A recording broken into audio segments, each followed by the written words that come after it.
오늘은 창세기 강의 71번째 시간으로 32장 13절로 32절 말씀을 통해 우리에게 씨름을 거시는 하나님이라는 제목으로 말씀을 전해주시는 은혜를 이 시간 함께 받고자 합니다.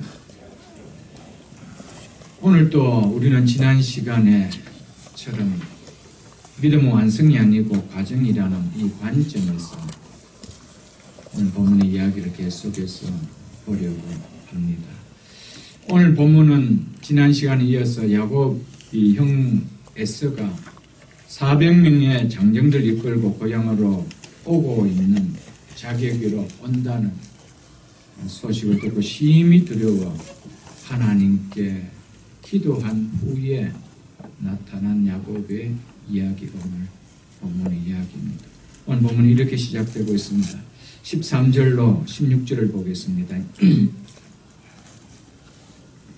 야곱이 거기서 밤을 지내고 그 소위 중에서 형 에서를 위하여 예물을 택하니 암연소가 200여 숫염소가 20여 암양이 200여 숫양이 20여 전단은 낙타 30여 그 새끼요 즉 거기에 딸린 새끼들이요 암소가 40이요 황소가 10이요 암나귀가 20이요 그 새끼 낙이 10이라. 그것을 각각 때로 나누어 종들의 손에 맡기고 그의 종에게 이르되 나보다 앞서 건너가서 각 때로 즉 때와 때 사이에 거리를 두게 하라 하고. 야곱이 기도한 후 그 밤에 이렇게 엄청난 예물을 준비해서 자기에게로 오고 있는 형 에서에게로 보냅니다. 이렇게 보내면 먼저 20년이 지난 지금도 여전히 자기에게 대한 복수의 분노가 사그러지지 아니하며 여전히 그대로 있는지 알고 싶어 자신의 메신저들을 에서에게 보냈습니다. 그때 메신저들에게 너희는 이렇게 전하라고 했습니다. 그 내용이 본문 앞에 있는 지난주에 봤던 5절의 내용입니다. 내게 소와 나귀와 양떼와 노비 즉 종들이 있으므로 사람들을 보내어 내 주께 알리고 내 주께 은혜 받기를 원하나이다 하라. 즉 자기 자신을 이제 용서해주고 나를 좀 고향으로 좀 돌아갈 수 있게 해달라고 그렇게 했습니다. 내게 소유와 나귀와 양떼와 노비가 많이 있다라고 너희들은 내 형 에서를 만나거든 그렇게 전하라라고 이야기를 했습니다. 즉 에서의 동생 야곱에게는 많은 소유가 있으므로 결코 나는 아버지 이삭의 재산을 탐내어 그것을 상속받기 위해서 이 고향으로 온 것이 아닌 것을, 그래서 그것에 대해서는 어떤 관심도 없다는 것을 너희들은 우리 주인 야곱에게는 소유가 많다라고 알려라고 이야기를 했습니다. 말만 야곱이 소유가 많다고 이야기한다라고 해서 에서가 그 이야기를 듣고 마음이 풀리겠습니까? 그것을 확인을 시켜줘야죠. 그래서 야곱이 기도한 후에 그의 마음을 녹일 수 있도록 자기에게 소유가 많다는 것을 보여줘 안심시키고 또 그 많은 예물로 형의 마음을 녹일 수 있도록 그렇게 했던 것이었습니다. 그래서 20절 중반절을 보십시오. 본문 20절 중반절.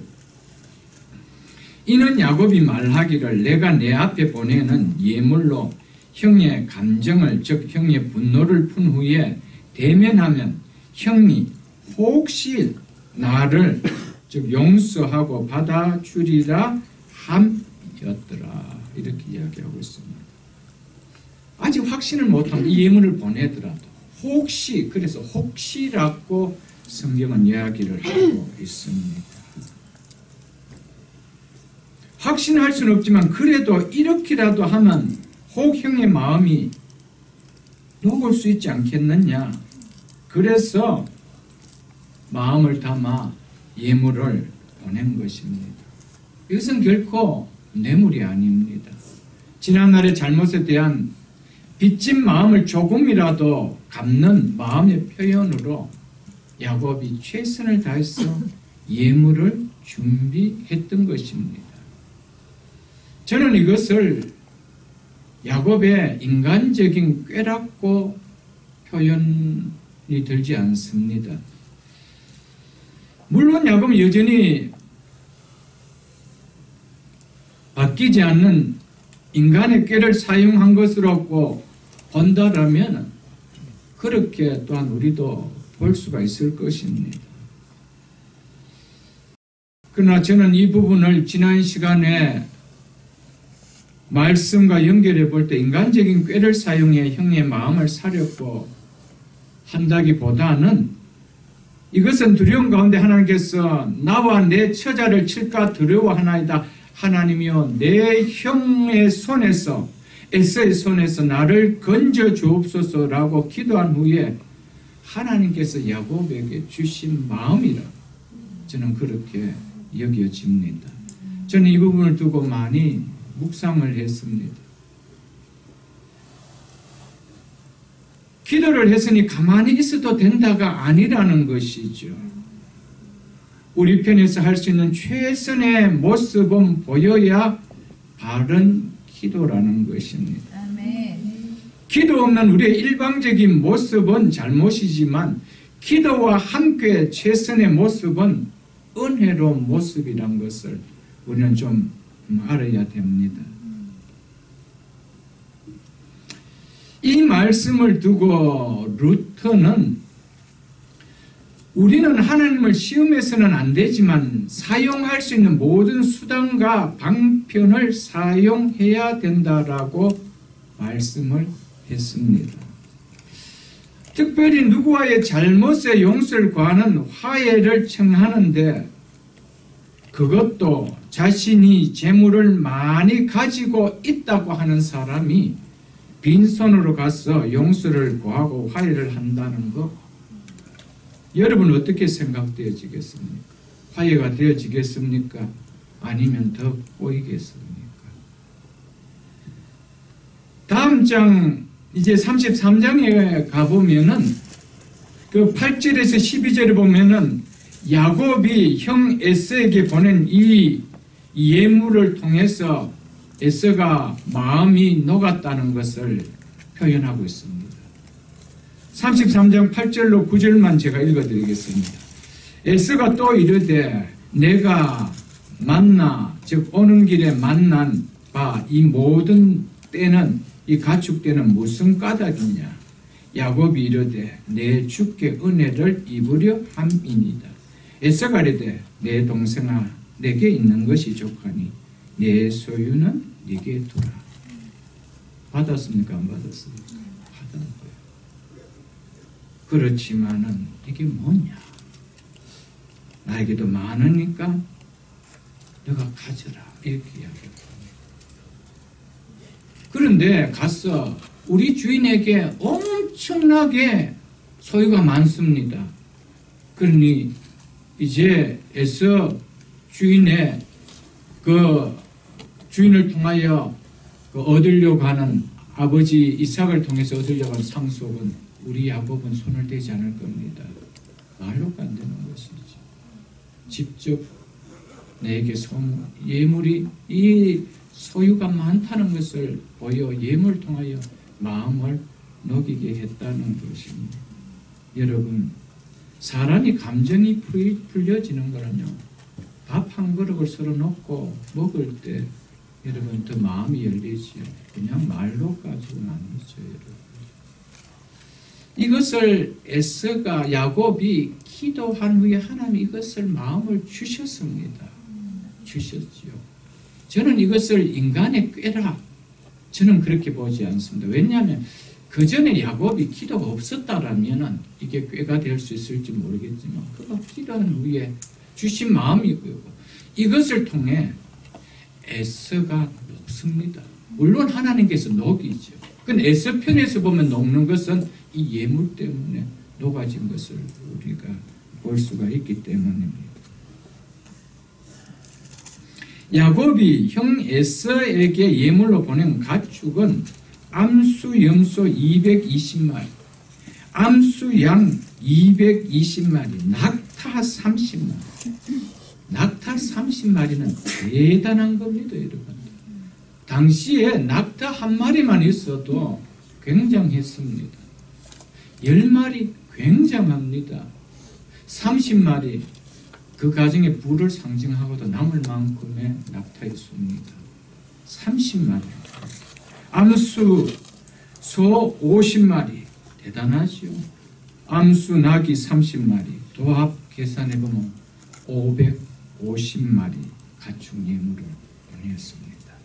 이게 어느 정도인지 감이 좀 잡히십니까? 참고로 사무엘상 25장 2절에 보면 이렇게 기록되어 있습니다. 마온에 한 사람이 있는데 그 사람은 나발입니다. 나발의 생업이 갈멜에 있고 심히 부했다고 표현하면서 그 부항을 이렇게 이야기하고 있습니다. 양이 3,000마리요 염소가 1,000마리라. 심히 부했는데 양과 염소 도합 4,000마리였다라고 기록하고 있습니다. 소도 포함되어 있지 않습니다. 낙타도 포함되어 있지 않습니다. 나귀도 포함되어 있지 않습니다. 양과 염소 4,000마리를 가졌는데 심히 부자였더라고요. 그렇게 표현했습니다. 4,000마리에 550마리는 약 7분의 1입니다. 10분의 1도 우리가 많다라고 이야기합니다. 근데 7분의 1을 드렸다. 그것도 예물로. 여러분 예물로 드는데 자기 재산의 소유의 7분의 1을 드릴 만한 사람이 있나요? 없는 거예요. 이것이 하나님이 야곱을 통하여 주신 마음이었다는 것이죠. 여러분 1998년에 우리 정주영 현대그룹 회장이 북한의 소떼를 이끌고 판문제를 넘어간 적이 있었습니다. 2번에 걸쳐서 갔습니다. 한 번에 갈 때는 500마리, 그 다음 번에 갈 때는 501마리, 도합 1001마리 소를 보냈지 않습니까? 그때 첫 번째 500마리 소를 보낼 때 트럭 50마리 싣고 갔습니다. 여러분 550마리를 트럭 10대에 50대 싣고 한번 가보시면 트럭 50대 끝이 안 보입니다. 이 정도로 보냈다는 겁니다. 우리는 이것을 읽을 때 단순하게 이래 보냈는가 이렇게 생각하죠. 여러분 혹 그 장면을 인터넷에 설치해 보십시오. 나옵니다. 방송 됐던 거 나옵니다. CNN에서도 방송에서 전 세계로 그것을 중계했습니다. 여러분 트럭 50대가 가는 거는 대단한 행렬입니다. 가축 550마리가 줄지어 간다. 대단한 행렬입니다. 이만큼의 많은 양을 예물로 보냈습니다. 어느 정도인지 우리가 짐작할 수도 있겠지만 그것보다 야곱의 소유가 어느 정도인지 짐작이 가는 겁니다. 550마리를 예물로 드릴 정도라면 야곱의 소유가 어느 정도인지를 그래서 이 에스를 통하여 눈도장을 팍 찍게 하는 거예요. 나 이 정도 소유가 있는 사람이니까 아버지 것 내가 터치 안 한다. 내가 장자권을 가졌지만 아버지의 것을 손대지 않겠다는 거예요. 그러니까 형은 나를 고향 땅으로 오게 해달라. 그 마음을 주신 거예요. 여러분 하나님께서 야곱에게 이 마음을 주신 것이었습니다. 이건 꾀가 아닙니다. 저는 이것을 꾀라고 보지 않습니다. 나중에 또 보면 알겠죠. 17절에서 18절에서 보겠습니다. 그가 또 앞선 자에게 명령하여 이르되 내 형 에스가 너를 만나 묻기를 내가 누구의 사람이며 어디로 가느냐 내 앞에 것은 누구의 것이냐 하거든 대답하기를 주의 종 야곱의 것이요 자기 주 에스에게로 보내는 예물이오니 야곱도 우리 뒤편에 있나이다. 이것이 누구 거예요? 야곱의 것이다. 예물을 이 정도로 드릴 만큼 우리 야곱은 부한 자라라는 것을 이야기하라는 것이죠. 그리고 우리 야곱은 가축 때만 예물로 보내는 것이 아니고 우리 주인 야곱은 뒤에 지금 있습니다. 곧 주인을 만나러 올 것입니다. 라는 메시지죠. 이어서 19절로 20절을 보십시오. 그 둘째와 셋째, 즉 둘째 떼를 몰고 떠나는 종과 셋째 떼를 몰고 떠나는 종과 각 떼로 따라가는 자에게, 즉 나머지 떼를 몰고 가는 종들에게 이 말입니다. 명령하여 이르되 너희도 에서를 만나거든 곧 이같이, 즉 똑같이 그에게 말하고 또 너희는 말하기를 주의 종 야곱이 우리 뒤에 있다 하라 하니, 이는 즉 이렇게 지시하는 데는 이 말입니다. 야곱이 말하기를 내가 내 앞에 보내는 예물로 형의 감정을 푼 후에 대면하면 형이 혹시 나를 받아주리라 함이었더라. 이렇게 이야기를 하고 있습니다. 동일하게 네 떼를 보내면서 다 네 떼를 보내는 앞서간 종들에게 우리 주인 야곱은 뒤에 있습니다. 어디 도망가지 않습니다. 뒤에 있습니다. 곧 오실 겁니다. 이 예물을 먼저 받고 마음을 녹여 주옵소서. 이거 지금 이야기하는 것이죠. 기도한 이후에 하나님께서 야곱에게 이 마음을 주셨습니다. 여러분, 처음에 우리가 지난 주일날 봤지 않습니까? 지난 주일날 에서의 감정이 어떤지 20년이란 세월이 지날 동안 분명히 형의 분노가 싹으면 어머니께서 사람을 보내 나를 데리고 오겠다고 했는데 20년이 있어도 소식이 없으니까 형은 아직까지 나에게 분노를 갖고 있는지 복수의 칼을 갈고 있는지 궁금해서 사람을 보내죠. 그때 예물 안 보냈어요. 사람들만 보냈습니다. 그리고 기도한 이후에 이 마음을 에서가 갖게 되고 보냈습니다. 저는 이것을 본문을 아무리 봐도 야곱의 세상적인 꾀를 썼다라고 보기에는 뭔가 석연찮은 부분이 저는 있다라고 보아서, 그래서 저는 이 부분을 이렇게 좀 표현하고 싶습니다. 왜냐하면 많은 책들과 많은 목회자들의 설교, 이 부분은 야곱의 인간적인 꾀였다. 아직도 꾀가 살았어. 그래서 하나는 그 꾀를 부수려고 약복강에 두셨다 이 말인데, 두신 것은 그 꾀를 부수려고 한 것은 아니었습니다. 그 꾀를 부수기 위한 것은 아니었고요. 이것은 하나님께서 주셨습니다. 그럼에도 불구하고 야곱은 여전히 믿음이 부족했습니다. 혹시 확신이 없었습니다. 혹시 이 예물을 통하여 형의 마음이 녹을까? 아직 그 수준의 믿음이었다는 것이죠. 뒤에 보면 또 좀 느끼는 우리 부분이 있습니다. 21절을 보겠습니다. 그 예물은 그 앞에 앞서 보내고 그는 무리 가운데 밤을 지내다가, 여기서 우리 성경이 무리 가운데 밤을 지내다가 라면서 무리 가운데라고 했는데, 이 무리 가운데라는 이 히브리어가 우리 지난 주일날 봤던 마하네입니다. 마하네. 하나님의 군대 할 때 이 군대에 해당하는 단어가 마하넷이라고 제가 말씀을 드렸습니다. 이 군대라는 뜻 외에 어떤 뜻이 있다고 해서 무리라는 뜻이 있다고 해서 때라는 뜻이 있다고 하고 또 캠프라는 진영이라는 뜻이 있다고 했습니다. 그래서 우리 성경은 이 무리 가운데 이렇게 표현했는데, 근데 대부분 영어 성경을 보면은 캠프 가운데서 밤을 지냈다 이렇게 번역이 났습니다. 세번역에서는 장막에서 밤을 지냈다 이렇게 표현했습니다. 저는 이것이 훨씬 더 의미가 더 잘 연결되어진다고 보아집니다. 야곱은 그 예물을 보내고는 그 밤 야영지 장막에서 보냈다는 겁니다.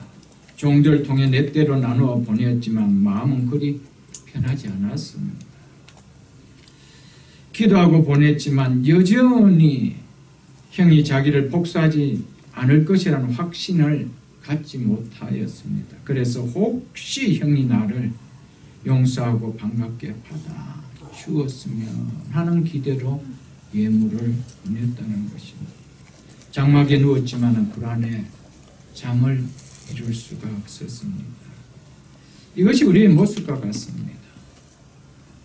기도를 하고 나름대로 최선을 다하고도 그 일에 대해서 확신을 갖지 못하고 불안해하고 있는 우리의 모습, 이것이 야곱의 모습과 같지 않을까요?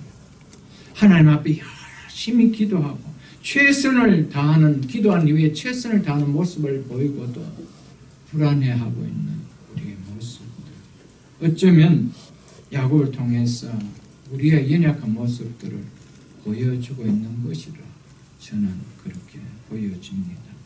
밤은 밤인데 잠이 오지 않는 밤입니다. 여러분, 저에게 그런 시간들이 없습니까? 그래서 야곱은 또 이렇게 합니다. 그것이 22절에서 23절 내용입니다. 22절 보겠습니다. 밤에, 우리 성경에 밤에, 근데 그 밤에 일어나 두 아내와 두 여종과 11 아들을 인도하여 야복 나루를 건널세. 그들을 인도하여 시내를 건너가게 하며 그의 소유도 건너가게 하고. 야곱은 사랑하는 아내와 두 몸종과 사랑하는 12 자녀들까지 그 야영지를 떠나 야복강을 건너편에 둡니다. 모두 깨워 야복강을 건너서 그곳에 두고 옵니다.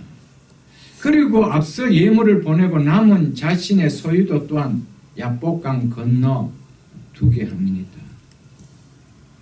이것은 처자와 남은 소유를 에서에게 보냈다는 말이 아닙니다. 그냥 야복강 건너 거기 기다려라, 있어라, 내가 올 때까지. 그것이 하고 있습니다. 어떻게 알 수 있느냐? 다음 장 33장에 가서 1절에서 7절에 보면은 그 처자, 그 아내들과 자녀들이 에서에게 먼저 갖는 것이 아니고 그들과 함께 야곱이 에서에게 가고 있습니다. 그 앞에 누가 제일 앞장서 갑니까? 야곱이 제일 앞장서 가고 있습니다. 그러니까 너희들 먼저 형 에서를 만나러 가라, 그것이 아니고 그래서 거기에 두었다라고 했습니다. 그냥 건너가게 했다는 것입니다. 그것을 이야기해 주고 있습니다. 이것은 좀 이따 이제 보면 알게 돼요. 이거는 야곱의 결단을 나타내는 표현이었습니다. 자, 24절을 보십시오. 그리고 야곱은 이제 빈 야영지로 홀로 돌아와 그 밤을 홀로 보냅니다. 4명의, 2명의 아내와 2명의 몸종과 12명의 자녀들을 다 보내고 그 나머지 소유물까지 그곳에 다 두게 하고 자기는 다시 야복강을 건너와 이 야영지에서 홀로 밤을 지내고 있는 것입니다.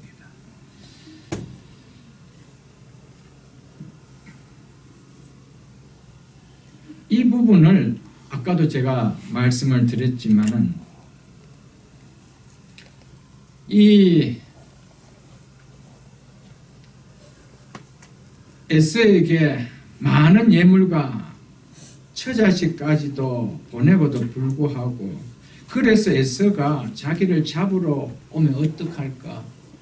그때 나 혼자라도 살아야지, 도망가야 되지. 그렇게 꾀를 썼다라고 아마 여러분들 그런 메시지도 많이 들었고 그런 어떤 설교집도 많이 봤을 것입니다. 그래서 야곱은 마지막에 자기 혼자라도 살기 위하여 아내들까지 보내고 12명의 자녀들까지 보내고 소유까지 보내고 도망가기 좋도록 자기 혼자만 있었다 이렇게 이야기하는데 저는 그렇게 아무리 봐도 그런 내용이 아닌 것 같아요. 왜냐하면요, 지난날 야곱이 20년 봤다 말은 외삼촌 집에서 뭐 때문에 살았습니까? 라헬 하나 바라보고 살았어요. 그 라헬을 버린다고요? 못 버리는 사람인데, 이 사람. 그리고 라헬이 낳은 요셉을 버린다고요? 이 사람 못 버릴 사람입니다. 그런데 그들을 버리고 혼자 도망간다고요? 저는 성경이 그렇게 보여지는 내용이 아니더라고요. 아무리 봐도. 거기 다 두고 혼자 여기 온 것은 결단이었습니다. 내가 죽으면 죽으리라. 나는 반드시 이 야복강을 건너가리라. 그렇기 때문에 먼저 처자식들 거기 둔 것입니다. 소유까지 둔 것입니다. 나도 반드시 그곳에 가겠다는 거예요. 그 대신 나는 이 밤에 하나님 앞에 결사에 생명을 건 기도를 하겠다고 남았다는 것이죠. 저는 아무리 봐도 이렇게 밖에는 성경이 해석이 되어지지 않습니다. 여러분, 야곱은 절대로 남았다면은 라헬도 요셉도 남아있더라 그러면 문제는 좀 다릅니다. 그런데 야곱 입장에서는 라헬을 절대 못 버리는 사람입니다. 다른 아내들은 버려도요, 다른 자식은 버려도요, 요셉은 못 버립니다. 그런 야곱이 혼자 남았고, 그도 도망가기 위해서 무슨 일이 있으면 아차 하는 순간에 자기가 도망가기 위해서 꾀를 썼다는 거. 그것이 아니고요, 야곱은 생사를 건 하나님 앞에 결단을 하고 있습니다. 에스더처럼 나는 죽으면 죽으리라. 내가 처자식을 보냈다는 것은요, 나도 그곳에 가겠다는 겁니다. 내 모든 남은 소유도 강을 건너편에 두었다는 것은 나 그곳에 가겠다는 겁니다. 그 대신 내일 형을 만나기 전 오늘 밤 이곳에서 내가 하나님 앞에 생사를 건 기도를 하겠다. 이렇게 남았다는 것이죠, 여러분들. 내일이면 생사의 문제가 결정되는 일인 내 코앞에 있게 되는데, 여러분과 저라면 이런 생사가 달린 다음 날을 앞둔 그날 밤에 못하겠습니까? TV 보겠습니까? 잠자겠습니까? 유튜브 보겠습니까? 기도하죠. 기도할 수밖에 없죠. 주의 성전에 나와서 기도할 수밖에 없죠, 여러분. 이게 지금 야곱의 모습이라는 거예요. 내일이면 자기의 생사의 문제가 생사의 문제가 걸려가 있는데 그 밤에 홀로 남아있다. 도망가기 위해서 홀로 남아있습니다. 아닙니다. 하나님 앞에 기도하고 있습니다. 하나님, 내일까지 입금이 되지 않으면 부도가 납니다. 지금까지 쌓아놓는 이 기업이 부도가 납니다. 저녁까지 내 힘을 다해 현장을 뛰었습니다. 이제 남은 것은 하나님 손에 달렸습니다. 라고 기도하지 않겠어요, 여러분? 내일이면 부도가 날지 안 날지 결정되는 이 판국에 잠이 오겠어요, 여러분? 부도하고의 문제가 차원이 다릅니다. 내 생명이 살아남을까 죽을까의 문제입니다. 그 문제 앞에서 야곱이 그 밤에 홀로 남아서 무엇을 했겠어요? 기도했다는 것입니다. 11절을 보십시오. 내가 주께 간구하오니 내 형의 손에서 내 에서의 손에서 나를 건져내시옵소서. 내가 그를 두려워하며 그가 와서 나와 내 처자들을 칠까 겁이 나기 때문에. 이것을 깨닫고 야곱이 뭐 했습니까? 기도했죠. 이런 야곱이 이제는 모든 것을 결정하고 자기의 사랑하는 처자식까지 강을 건너두게 하고 또 자기 남은 소유까지 강 건너편에 두고 하고 죽으면 죽으리라고 결정하며 결정을 내린 그가 그 밤에 뭘 하겠어요? 기도하죠. 기도하고 나는 그곳을 이 강을 넘어가겠다는 겁니다. 이때보다 처음에 기도드렸던 그 기도보다 이 밤에 더 간절하게 하나님 앞에 기도했을 것입니다. 이 본문 보면서 어렵지 않게 생각할 수 있을 것은 내일 아침에 내 생명이 오가는 문제가 있다면 여러분이 무엇을 했는가 보면 야곱은 그거 했을 거라고 생각하면 해석이 되어질 것입니다. 신학자 류폴드라는 신학자는 어떤 사람이 날이 새어 야곱과 씨름하였다는 이 말씀에 대해서 이렇게 주석을 했습니다. 그 누구도 이 부분이 내포하는 어려움을 완전히 해결할 만큼 야곱의 경험을 잘 설명해 주지 못한다. 그렇지만 야곱이 기도하고 있었다는 사실만큼은 분명하다.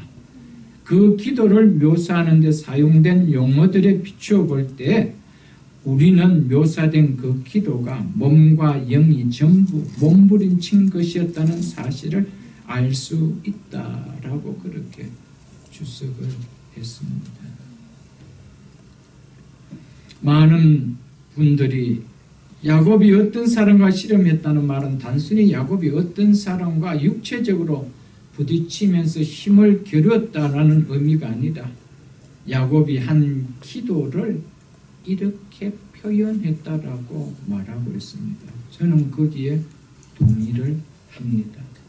씨름하듯 밤새 매달리고 울부짖으며 기도하는 야곱의 필사적인 강구의 모습을 우리가 몸으로 느낄 수 있는 육체적 씨름으로 표현을 했다는 것이죠. 그래서 호세아서 12장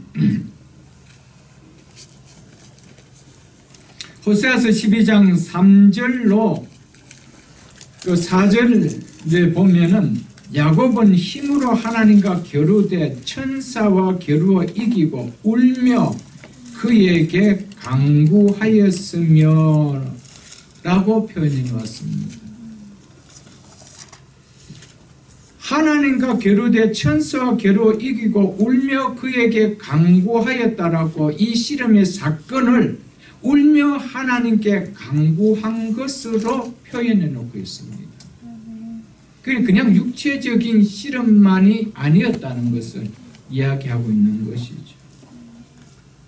야곱이 홀로 남았더니 어떤 사람이 나타나 날이 새도록 야곱과 즉 야곱을 붙잡고 씨름하다가 여기서 어떤 사람은요 30절 중반절에 보면은 내가 하나님과 대면하여 보았으나 라고 야곱이 씨름 이후에 이렇게 말한 것을 보면 이 사람은 바로 사람의 형상으로 나타난 하나님인 것을 알 수가 있습니다. 혹은 하나님께서 보내주신 하나님의 사자인 것을 알 수가 있습니다. 그래서 호세아서에는 야곱이 하나님과 겨루되 천사와 겨루어 이겼다라고 그렇게 표현하고 있는 것이죠. 자, 이 말씀을 우리가 잘 보면은요, 야곱이 하나님과 더불어 씨름한 사건이 아닙니다. 오늘 본문은 하나님이 야곱에게 싸움을 걸어온 것임을 우리는 알 수가 있습니다. 싸움의 주체는 야곱이 아니라 누구라고 성경은 이야기하고 있습니까? 하나님이라고 이야기하고 있습니다. 이것을 우리에게 이야기해 주고 있습니다. 그렇다면 이 씨름판을 준비하게 하신 것은 하나님이심을 우리는 알 수가 있죠.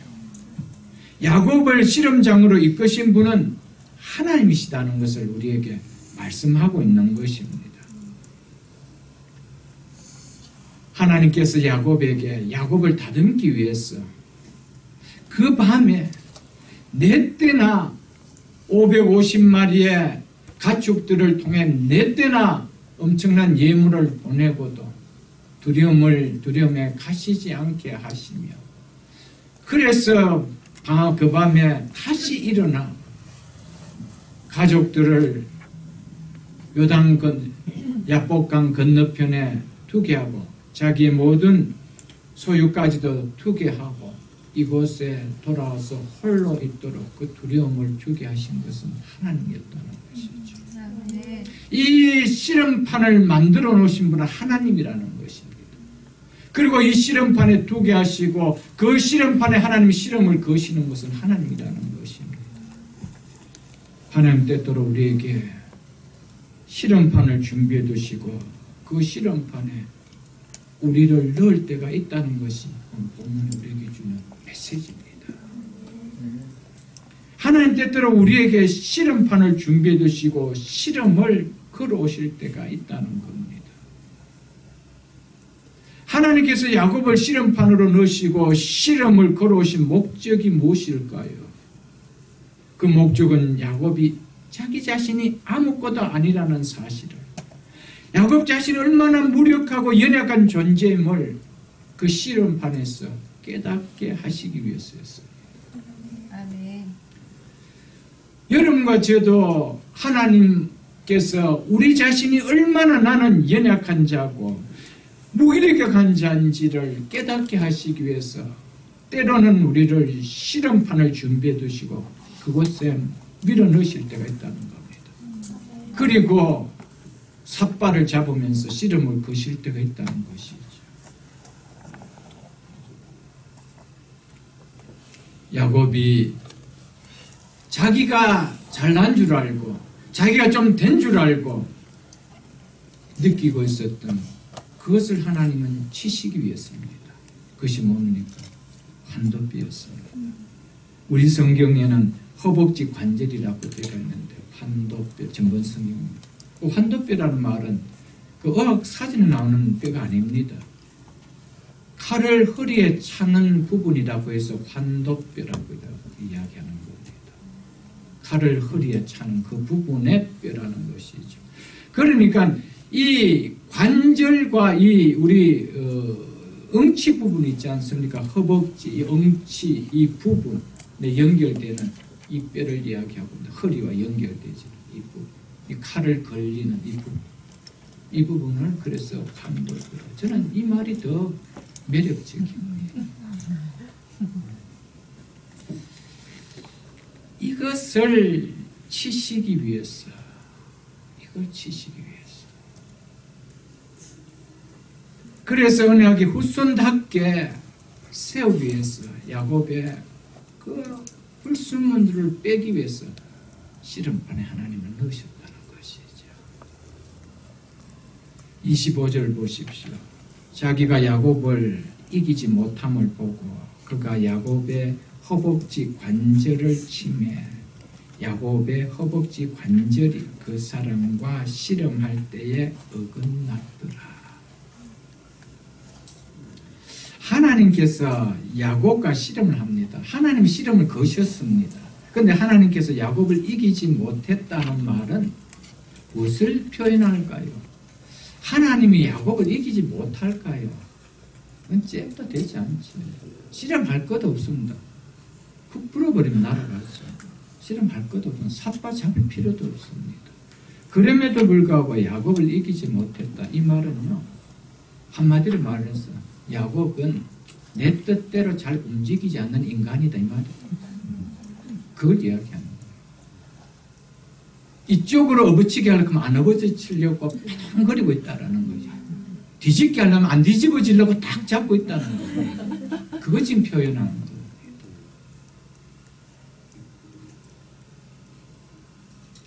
하나님이 야곱을 이기지 못했다. 다른 말로 표현하면 야곱이 하나님을 이겼다 이 말입니다. 하나님께서 야곱을 깨는 부분이 있어가 필요한 부분이 있어 그걸 깨려고 하는데 야곱은 죽어도 안 깨지려고 붙들고 있어도 이거 이야기하는 것이죠. 자기의 생각, 야곱 자기의 고집, 욕심, 자기의 기준, 자기의 가치관, 자기의 힘 이것을 안 내려놓는다는 거예요. 하나님이 이기지 못했다는 거예요. 이걸 깨고 싶은데 야곱은 이걸 안 내려놓는다는 거예요. 이걸 붙들고 있다는 겁니다. 이걸 안 내려놓고 버티고 있다는 것이죠. 이것은 하나님이 야곱을 이기지 못했다는 것을 한마디로 야곱의 성품을 보여줍니다. 야곱의 기질을 보여줍니다. 잘 끼어지지 않으려는 이 야곱의 기질을 보여주죠. 여러분과 저에게는 있는 야곱의 기질이 없습니까? 하나님이 씨름판에 의해서 씨름하는데도 죽으려고 내 생각은 안 깨려고 하고 내 고집은 안 깨려고 내 가치관은 안 깨려고 하고 내 기준은 안 내려놓고 하고 내 힘은 더 붙들고 있으려고 하는 그 모습이 우리가 아닌가요? 하나님은 이것을 깨기 위해서 때로는 우리에게 두려움을 주시고 영적 실험판으로 우리를 넣으십니다. 거기에 들어가면 안 깨질 수가 없는 거예요. 하나님은 그래서 야곱의 환도뼈를 치워버립니다.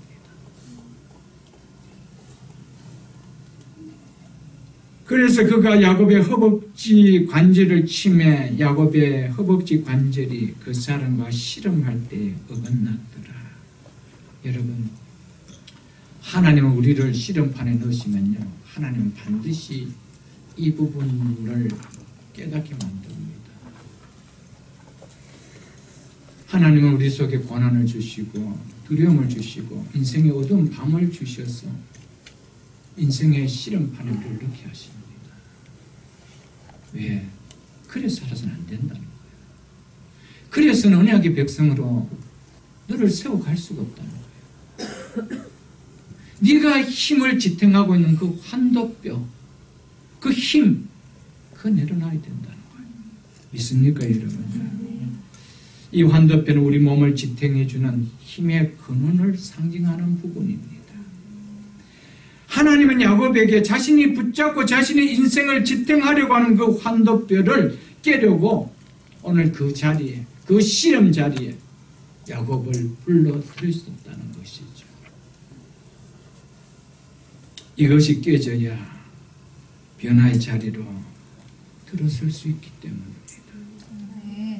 환도뼈가 깨어진 다음에 변했다라고 하나님께서는 야곱의 이름을 바꿔주셨습니다. 이스라엘로. 믿으십니까, 여러분? 우리 각자에게는 자신을 지탱하는, 자신이 의지하는, 자신이 놓을 수 없는 붙드는 환도뼈가 다 있을 것입니다. 이게 깨어져야, 이게 부어져야, 부서져야 하나님이 쓸 수 있는 사람으로 다듬어질 수 있는 이제 문으로 들어갈 수 있는 것이죠. 어떤 사람에게는 그 환도뼈는 돈일 수도 있습니다. 어떤 사람에게는 자식일 수도 있습니다. 자식이 환도뼈가 될 수도 있습니다. 어떤 사람에게는 사업처가 환도뼈가 될 수가 있을 것입니다. 어떤 사람에는 명예가, 지위가, 혹은 성공이, 혹은 외모가 우리의 환도뼈가 될 수가 있습니다. 그것을 놓지 않으려고 합니다. 그것을 하나님보다 더 붙들려고 합니다. 그것을 하나님보다 더 의지하려고 하고 있습니다. 그것은 하나님이 마련해 주신 실험판에 들어오기 전까지는 깨어질 수가 없는 거예요. 그래서 하나님께서 인생에 어두운 밤을 주시고 하나님께서 홀로 아무도 의지할 수 없는 홀로 두게 하는 그 실험판을 만드시고 불러 들으셨다는 것이죠. 이것이 깨져야 나의 힘은 하나님이 되어지십니다. 아멘. 여러분과 저의 삶 속에 하나님 진정한 힘으로 의지하고 믿고 있습니까? 그렇지 않다면 내가 의지하는 환도뼈는 있을 것입니다.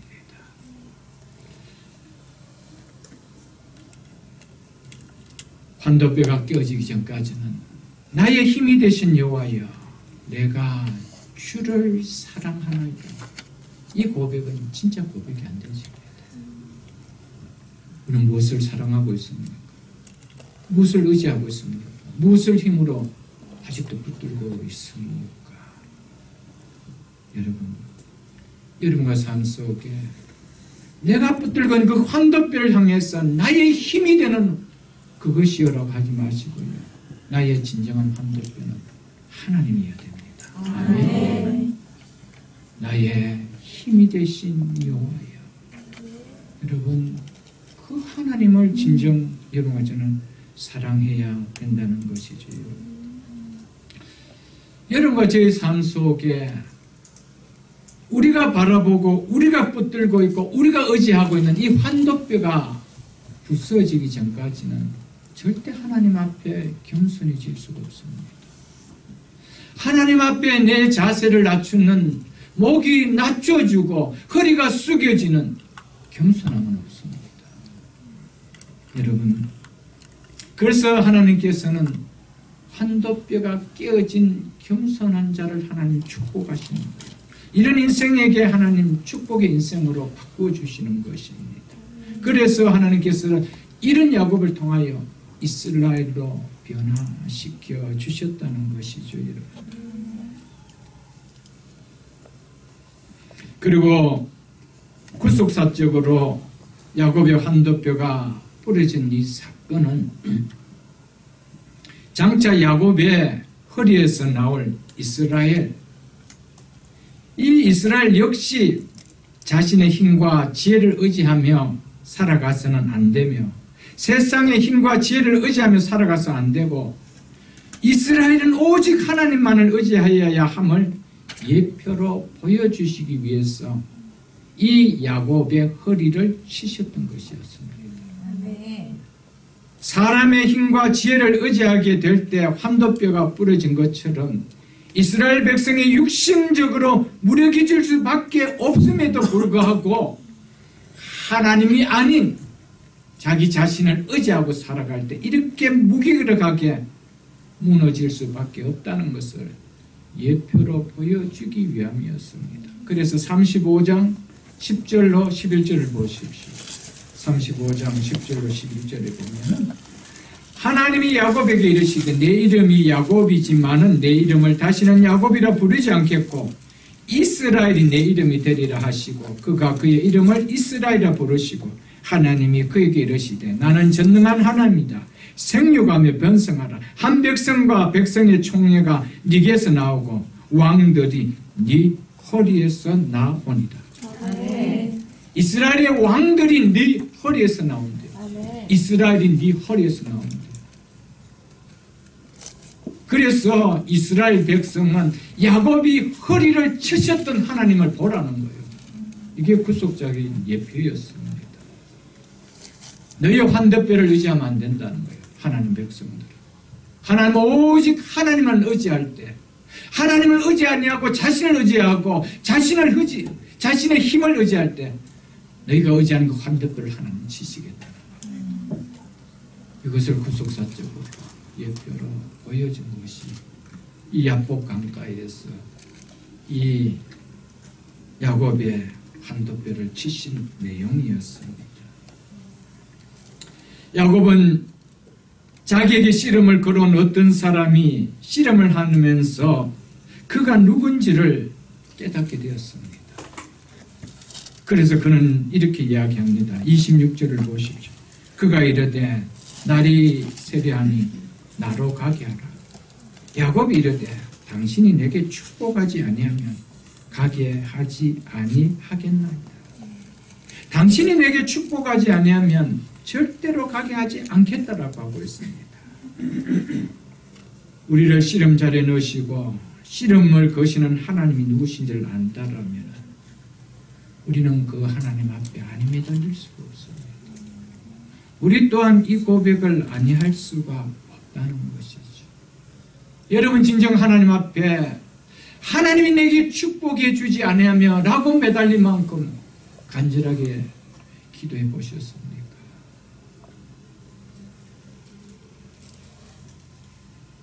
우리에게 씨름을 거신 하나님이 누구신지 안다라면 우리는 이 기도가 아니 나올 수가 없는 거예요. 하나님이 누구신지를 안다라면 정말 하나님과 단둘이 씨름하는 기도 자리에 들어가기 전까지 하나님을 안다는 것은 어떻게 보면 지식적인 하나님을 아는 것밖에 아닐 것입니다. 그 하나님이 내 가슴에, 내 삶에 터치가 되지 않는 거예요. 그렇기 때문에 그 하나님을 아는데 그 하나님을 붙들 수 있는 힘도 내게 없는 거예요. 붙들고 싶은 용기도 안 쓰는 거예요. 진짜 하나님을 안다라면 그렇게 될까? 그렇게 될 수 있다라는 그것이 기적 아니겠어요? 여러분, 하나님을 안다라면 그럴 수는 없다는 것이죠.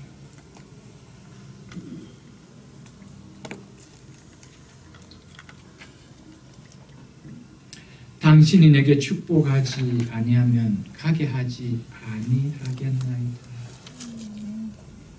이것이 야곱의 장점이에요. 우리가 야곱을 통해서 배워야 될 장점은 바로 이겁니다. 이게 야곱이 축복의 인생으로 들어갈 수 있었던 그 문을 열었던 키였습니다. 그는 하나님이 누구신지 알 때 하나님을 놓는 인생이 아니었습니다. 여러분과 저는 수년을 하나님을 안다라고 고백해 왔을 것입니다. 근데 그 하나님을 얼마나 야곱처럼 하나님이 내 인생에, 내 가정에, 내 삶에, 우리의 자녀들 속에, 우리의 기업들 속에 하나님 축복하지만 않으면 안 된다라고 간절하게 매달려 보셨습니까? 여러분, 이 야곱의 이 장점, 이 기질 우리에게 필요합니다. 하나님 다 압니다. 하나님 이야기하려면 1시간, 2시간도 설교할 만큼 우리는 하나님 알고 있습니다. 그러나 야곱과 같은 내게 축복하지 않으면 하나님 내 이 기도를 놓지 않겠습니다. 이 하나님을 붙들어 본 적이 있습니까? 이 하나님은 이야기할 수 있는 그 이야기가 있느냐는 것이죠. 여러분과 저에게 야곱과 같은 이런 믿음에 좀 당참, 좀 야무짐, 경상도 말로 그 깡다구가 좀 있어야 된다는 것입니다. 깡이 있어야 되죠. 깡. 여러분, 천국은 침노하는 자가 누린다라고 말했습니다. 여러분, 우리의 삶 속에 세상적으로는 우리가 얼마나 누구에게 지지 않으려고, 그 분야에 누구에게도 지지 않으려고 얼마나 애쓰고 바둥바둥하고 온 힘을 다하지 않습니까? 그러나 믿음은 그렇게 우리가 허물허물해도 아무렇지도 않게 그렇게 살아갑니다. 하나님의 복 앞에서는 우리가 그렇게 허물허물하게 그렇게 살아가는 신앙입니까? 여러분? 세상 앞에서는 비슷한 유의 동력자들 앞에서는 그 분야에는 내가 지지 않으려고 바둥바둥 애쓰고 애를 쓰는데 믿음 앞에서는 모든 거 다 포기하는 거예요. A라는 집사 잘했어요. 다 복 받았어요. 이래버리는 그게 우리의 모습이 아닌지. 여러분, 야곱의 이 모습을 좀 깨달을 수 있기를 축복합니다. 신약에 야곱 같은 이 기절 같은 두 명의 사람이 나오죠. 수로보니게 여인과 거지 소경 바디모였습니다. 그럼 어떤 제자들의 저지 앞에서도, 잠잠하라는 저지 앞에서도 더욱 소리를 질러 하나님 앞에 다윗의 자손이 나를 불쌍히 여기달라. 나는 개라도 줬으니 부스러기라도 은혜를 허락해달라고 했던 그 수로보니게 여인.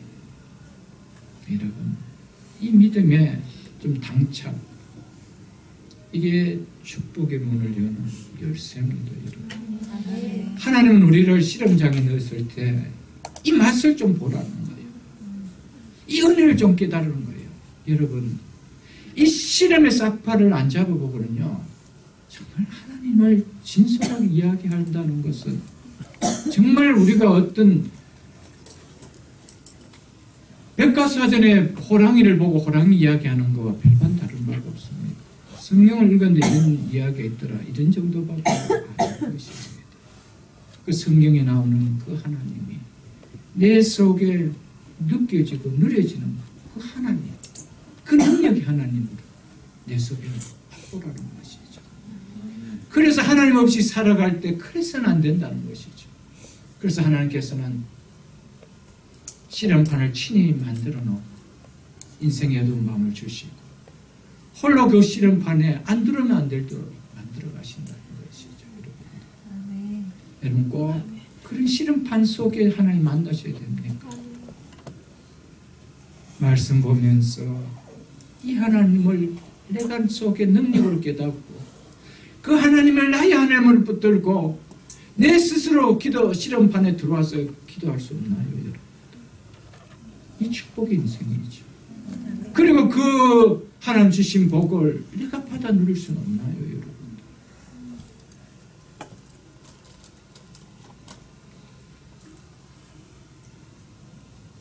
그래서 이 시름을 가리켜서 호세아에서는 울며 그에게 강구했더라고 이야기했습니다. 야곱은 자신의 존재가 하는 거예요. 내가 의지하는 이 환도뼈 하나 쳐버려도 내가 아무런 힘을 쓸 수 없는 인생이구나. 이거 깨달았다. 그걸 깨닫고 나니 이제 울며 시름을 걸어온 그분 앞에 간구할 수밖에 없는 자라는 것을 깨달았다는 것이에요. 여러분, 내가 누구인지를 알기 전까지는 하나님을 붙들 마음이 안 생깁니다. 내가 얼마나 연약한 자인지를 깨닫기 전까지는 그 강하신 하나님을 붙들고 싶은 생각이 안 생긴다는 것이죠. 여러분, 환도뼈가 부러진 그 이후에 야곱은 실험한 것이 아니고 매달린 것이었어요. 더 이상 실험할 수 없는 거예요. 그를 이길 수가 없는 거예요. 그분에게 매달리지 않으면 나는 죽을 수밖에 없기에 내가 매달리는 거예요. 여러분, 하나님에 매달린 자가 복 있는 자는 나에게 무슨 환도뼈가 좀 있다고요. 내가 뭐 기댈 것이 좀 있다고요. 내가 좀 힘쓸 것이 있다고요. 의지할 것이 좀 있다고요. 그래서 하나 앞에 매달릴 이유가 없다라고요. 그것이 치주고 나서 나의 하나님, 나의 주, 또 귀하지만 아니 치고도 내 환도뼈 스스로를 내가 꺾고 하나님에 매달릴 수 있는 자가 어떤 자 아니겠어요, 여러분? 좀 이러는 내가 여러분과 제 속에 있기를 주의 이름으로 축복합니다. 야복이라는 이 히브리어 야포크라는 이 단어는 empty이라는 뜻입니다. 비우다는 뜻입니다. 비움이라는 뜻입니다. 비워짐이라는 뜻입니다. 야복 강가에 하나님께서 야곱을 두신 것은 야곱에게 비우는 작업을 하는 거예요. 있습니까, 여러분? 네. 여러분과 저에게는 하나님이 들어올 수 있는 공간이 있습니까? 하나님이 들어오셔서 여러분의 삶을 주관하실 수 있는 공간이 있습니까? 여러분 가정 속에 들어올 공간이 있습니까? 비오는 공간이 있습니까? 여러분의 비즈니스 속에 들어올 공간이 있습니까? 약복이 있습니까? 여러분과 저의 삶 속에 약복이 있어야 돼요. 그래야 하나님이 들어오실 수가 있고요. 하나님이 주관하실 수가 있고요. 하나님이 간섭하실 수 있다는 거예요. 내가 비워질 때 하나님의 채워주심의 은혜가 그때부터 일어나는 것이죠. 아멘. 야곱은 그때서야 알고 하나님이 내게 축복하지 않으면 하나님이 채워주셔야 된다는 것을 그가 알았다는 겁니다. 27절을 보십시오. 그 사람이 그에게 이르되 내 이름이 무엇이냐? 그가 이르되 야곱이니이다. 내게 축복하지 않으면 놓지 않겠다고 하는 야곱에게 네가 무엇을 원하느냐? 내가 네게 무엇 해주기를 원하느냐? 네가 무슨 복을 받기를 원하느냐? 이래야 말이 맞지 않나요, 여러분? 그런데 네 이름이 뭐냐? 이걸 지금 이야기하고 있습니다. 야곱의 이름을 몰랐을까요? 아닙니다. 축복은 바로 이름과 절대적인 관계가 있음을 이야기하는 겁니다. 네가 축복을 받고 싶었냐? 그렇다면 네 이름이 뭐냐? 이거 이야기하죠. 여러분, 히브리 사람에게 있어서 이름이라는 것은 그 사람의 존재 자체를 드러내는 겁니다. 이름은 그 사람의 존재를 드러내는 것입니다. 그러므로 이름을 물었다는 것은 너는 어떤 존재냐? 이걸 물은 것이죠. 야곱의 이름을 몰라서가 아니에요. 야곱아, 네가 어떤 존재냐? 지금까지 어떤 존재로서 살아왔느냐? 이거 묻는 것이죠. 여러분, 이 이름에 대해서 정확하게 답할 수 있어야 축복이 납니다. 이걸 지금 묻는 거예요. 그래? 네가 원하는 건 뭐냐? 하나님은 그렇게 답하지 않았습니다. 네 이름이 뭐냐? 예, 그가 이르되 야곱이니라. 이 이름을 이야기할 때 야곱이 얼마나 자기 이름을 말하는 것이 부끄럽겠습니까? 야곱의 뜻은 발꿈치를 잡는 자라고 말했습니다. 발꿈치를 잡는 자라는 뜻은 당시 고대 사회에서는 이 속이는 자로 쓰여지는 뜻을 가진 말이었습니다. 아, 발꿈치를 잡았다. 아, 걔는 속이는 자야. 속이는 자를 발꿈치를 잡았다. 이렇게 표현한 것입니다. 그래서 야곱의 이름을 뜻을 속이는 자라라고 한 것입니다. 한마디로 지난날까지 야곱은 자신의 꾀로, 자신의 방법으로, 자신의 힘으로 살아온 자라는 것을 하나님께서는 고백시키기 위해서입니다. 그렇지 않고는 하나님의 복이 임할 자리가 없다는 거예요. 하나님의 복은 우리 자신의 살아왔던 것을 비워야 됩니다. 약복 강가에서 비워야 돼요. 나는 야곱입니다. 지난날까지 내 힘으로 살아왔고 내 꾀로 살아왔고 내 방법으로 살아왔고 세상의 꾀와 세상의 방법으로 세상의 지식으로 살아온 자입니다. 이걸 내 스스로 내 입으로 고백하게 만드는 거예요. 그래서 내 입을 통하여 뱉어내게 만드는 거예요.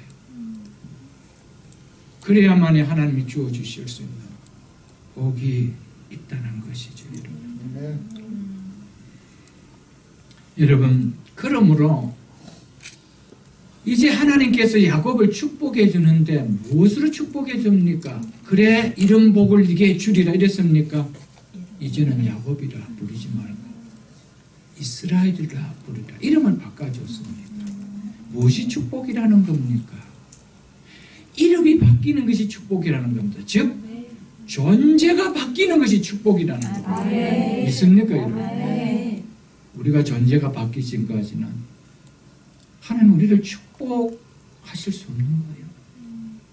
내가 존재가 바뀌기 전까지 내가 무엇을 배웠다, 가졌다, 누렸다 이것을 복으로 생각하면 큰 착각이지. 그것은 복이 아니라 화지요. 여러분들. 그래서 하나님께서 축복하실 때마다 이름을 바꿔주셨습니다. 사레라 하지 말고 사라라 하라. 아브라함이라 하지 말고 아브라함이라 하라. 시몬이라 하지 말고 게바라 하라. 이름을 바꿔주신 거예요. 존재를 바꿔주신 거예요. 여러분, 우리를 향해서 그도인이라, 성도라. 여러분, 존재를 바꿔주는 겁니다. 믿으십니까 여러분? 이것이 축복이라고 우리에게 말씀하고 있으면 우리는 잊어서는 안 됩니다. 28절을 보십시오. 그가 이르되 내 이름을 다시는 야곱이라 부를 것이 아니요 이스라엘이라 부를 것이니 이는 내가 하나님과 및 사람들과 겨루어 이겼음이니라. 이름을 바꿔주죠. 나에게 축복해 주지 않으면 내가 넣지 않겠다, 가게 하지 않겠다 했던 이 야곱에게 이름을 바꿔줍니다. 이게 축복이라는 것이죠. 여러분, 이스라엘이라는 이름은 뜻은요, 하나님과 겨루어 이겼다라는 뜻입니다. 이것은 또한 하나님께서 다스린다라는 뜻도 있습니다. 이스라엘은 하나님께 다스린다. 이 의미는 하나님께 매달린다라는 말입니다. 즉 이스라엘은 하나님과 싸워 이겼다. 하나님과 싸웠다. 하나님께 매달렸다는 겁니다. 그가 처음에는 싸웠지만은 그가 그 싸움에 궁극적으로 이겼던 승자가 될 수 있었던 것은 뭐였습니까? 하나님께 매달렸기 때문이었습니다. 매달렸기 때문에. 여러분, 하나님께 매달린 자는 하나님을 이기는 이스라엘이라는 축복을 누립니다. 믿으십니까, 여러분? 하나님 앞에 매달리려면 내가 아무것도 아니라는 것을 깨달아야 됩니다. 나는 하나님께서 정말 혈관 하나 건드려버리면 나는 아무것도 아닌 연약한 존재라는 것. 여러분, 이것을 깨닫고 살아가야 돼요. 내가 많이 배웠다, 가지고 있다, 똑똑하다. 하나님께서 나의 삶 속에 무엇 하나 건드려보면 이 모든 거 아무것도 아니다. 절대적인 연약한 자라는 것을 깨닫는 자만이 하나님, 내 가정도 내 인생도 내게 주신 이 기업도 하나님이 붙들어 주셔야 된다라고 매달릴 수밖에 없는 것이죠. 아이도 내가 살아있는 한도 빼갖는 자들은 매달릴 이유가 없는 것이죠. 여러분, 하나님께 매달릴 때 하나님 이기는 자입니다. 그래서 이스라엘이라는 축복을 해준다는 것이죠. 여러분, 하나님께서 하나님께 매달리며 기도하는 당신의 백성을 버린 적을 보셨습니까? 그 자들을 하나님께서 싫다고 버려두신 적을 보셨습니까? 여러분, 한 시대 하나님은 사용했습니다. 그들의 인생을 하나님은 한결같이 높여주시고 그들의 인생을 축복해 주셨음을 우리는 잊어서는 안 된다는 것이죠. 여러분, 축복은 결국 내가 나를 다스리는 존재에서 내가 하나님께 다스림을 받는 존재가 축복받는 존재라는 것을 오늘 본문은 이것을 우리에게 이야기해 주고 있습니다. 여러분, 하루라도 빨리 하나님 앞에 다스림을 받는 자가 될 때 진정한 축복을 받는 자예요. 여러분, 지금까지 하나님의 다스림을 받았습니까? 내가 내 인생을, 내가 내 가정을, 내가 내 자녀들을 이끌고 오려고, 내가 내 기업을 이끌려고 오려고 살지 않았습니까? 아직도 내가 내 인생의 주인입니까? 아직도 내 이름은 야곱입니까? 하나님 앞에 다스리도록 맡기십시오. 하나님은 진정 복된 자로 세워주심을 잊지 마시기를 주님의 이름으로 축복합니다. 하나님은 져서 야곱에게 네가 이겼다라고 이야기하지 않았습니다. 하나님은 오늘도 동일하게 야곱처럼 울며 매달리며 강구하는 자를 향해서 네가 이겼다. 내가 너를 축복하겠노라. 이 역사가 일어난다는 것이죠. 여러분, 우리 모두는 하나님의 복을 받기를 원하고 살아가지만 내가 모든 핸들을 잡고 있는데 하나님이 조금 더 오일을 넣어달라는 겁니다. 힘을 좀 실어달라는 겁니다. 핸들은 내가 잡고 가겠다는 거예요. 하나님은 아니다. 나는 그냥 조수석에 타라. 내가 핸들 잡고 갈게. 그 키를 맡기는 거예요. 그 하나님이 빈비를 걸고 갔대도 두 배의 만선을 채워주시는 은혜의 복을 주십니다. 풍랑이 있는 갈릴리 바다에서도 그 방랑을, 그 바다를 잠잠케 해주십니다. 하나님이 핸들을 잡고 가실 때. 믿으십니까, 여러분? 내가 키 잡고 가지 마시고 맡기십시오. 그것이 내 인생 가장 복이요, 내 가정의 가장 복이요, 내 기업의 가장 복이라는 것을 오늘 본문은 이것을 우리에게 메시지해 주고 있다는 것이죠.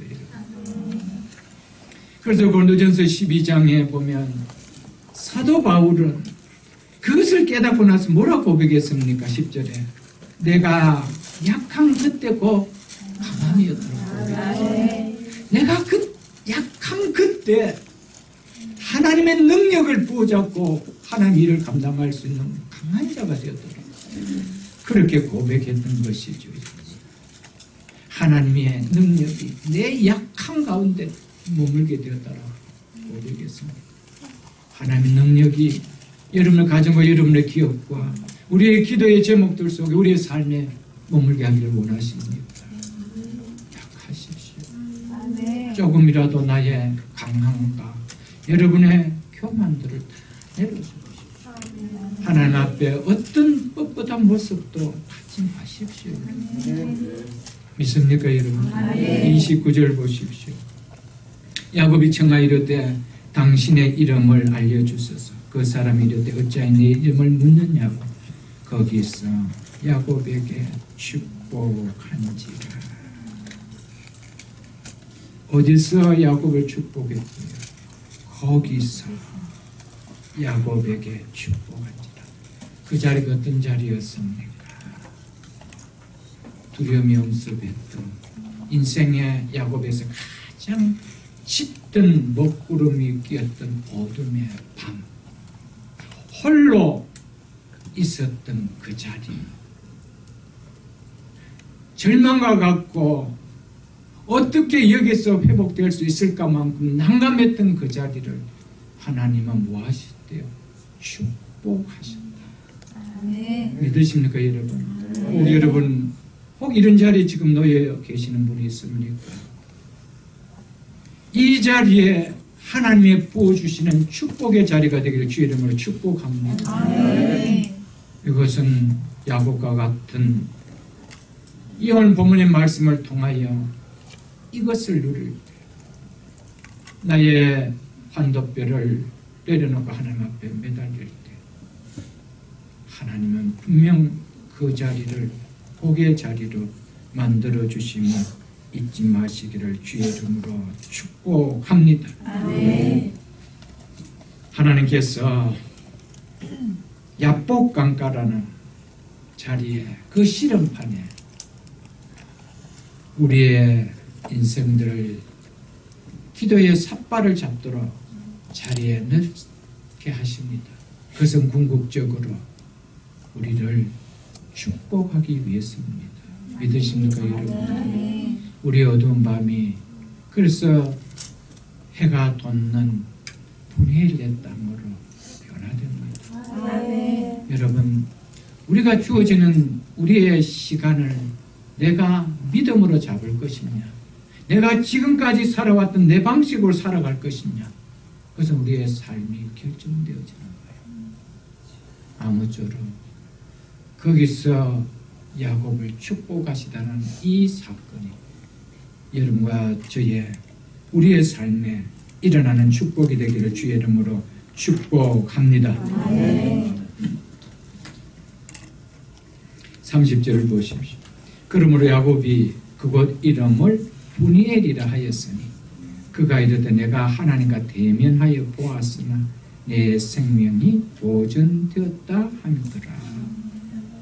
그 이름을 부니엘이라. 하나님을 대면했다는 겁니다. 하나님의 얼굴이라는 뜻입니다. 부니엘. 부니엘이라는 학교 이름도 있지 않습니까? 부니엘이라는 기업도 있고요. 하나님의 얼굴, 참 아름다운 이름이죠. 내가 하나님과 대면했다는 겁니다. 야곱은 그 자리를 생생하게 기억합니다. 여러분과 저에게 삶 가운데 분일이 있기를 축복합니다. 하나님과 대면했던 그 분일이 있기를 원합니다. 나는 하나님이 누구라고 이야기할 수 있는 분일이 있기를 축복합니다. 그러면서 내가 하나님과 대면하여 보았으나 내 생명이 보존되었더라. 무슨 이야기입니까? 구약 이스라엘 백성들은 하나님과 대면하면 죽는 걸로 알고 있었습니다. 그래서 하나님을 본 자가 없고 볼 수가 없었습니다. 그런데 야곱은 하나님과 대면했는데 분해를 했는데 죽지 않았다는 무슨 이야기입니까? 하나님을 보고도 죽지 않은 내가 에서의 얼굴 보고 죽겠는 이겁니다. 믿으십니까? 하나님 확신을 주십니다. 인간 에서를 보고 내가 죽겠느냐는 거예요. 여러분, 기도의 삿발을 잡고 하나님을 체험한 사람은요 세상 앞에 담대할 수 있다는 거예요. 믿으십니까 여러분? 우리의 믿음의 능력이 어디에서 나옵니까? 기도에서 나오는 거예요. 아멘. 하나님을 체험하는 이 기도의 삶 속에서 나를 죽일 것 같은 그 에서의 얼굴을 보는 것이 전혀 두렵지 않다는 거예요. 그래서 33장 1절에 보면은 이제 어떻게 시작하고 있습니까? 다음 시간에 보면 야곱이 눈을 들어보니 에서가 400명의 장정을 그리고 오는데 당당하게 그 모습을 볼 수 있다는 거예요. 이렇게 바뀝니다. 아멘. 하나님의 능력을 체험한 자. 여러분, 여러분과 제 삶 속에 남은 인생 속에 세상을 두려워하지 않는 하나님의 능력을 부여받는 약한 자로 살아갈 수 있기를 주의를 축복합니다. 아멘. 우리가 아무리 강한 자라고 엇대어 보십시오. 에서가 나타나면 그냥 죽는 거예요. 심히 두렵고 답답했더라고 했습니다. 그런 야곱이 하나님을 만나고 나면 약한 자 속에 하나님 앞에 매달릴 때 이런 능력이 부어졌다는 사실을 기억할 수 있기를 주의 이름으로 축복합니다. 아멘. 31절로 32절 보고 말씀을 맺겠습니다. 그가 분이엘을 지날 때 해가 돋았고 그의 허벅다리로 말미암아 절었더라. 그 사람이 야곱의 허벅지 관절에 있는 두분 힘줄을 쳤으므로 이스라엘 사람들이 지금까지 허벅지 관절에 있는 두분 힘줄, 즉 엉덩이의 힘줄을 먹지 아니하더라 라고 말씀하고 있습니다. 하나님의 축복을 경험했던 그 아침, 두려웠던 그 절망의 어두운 밤이 어떻게 바뀌었대요? 그 분해를 지날 때, 그 절망의 자리를 지날 때 그 자리가 어떤 자리가 됐다? 해가 돋는 자리가 됐다. 아멘. 희망의 메시지입니까? 절망의 메시지입니까? 희망의 메시지. 짙은 어두운 밤 홀로 있었다. 절망을 이야기하죠. 절망이 무엇으로 바뀝니다?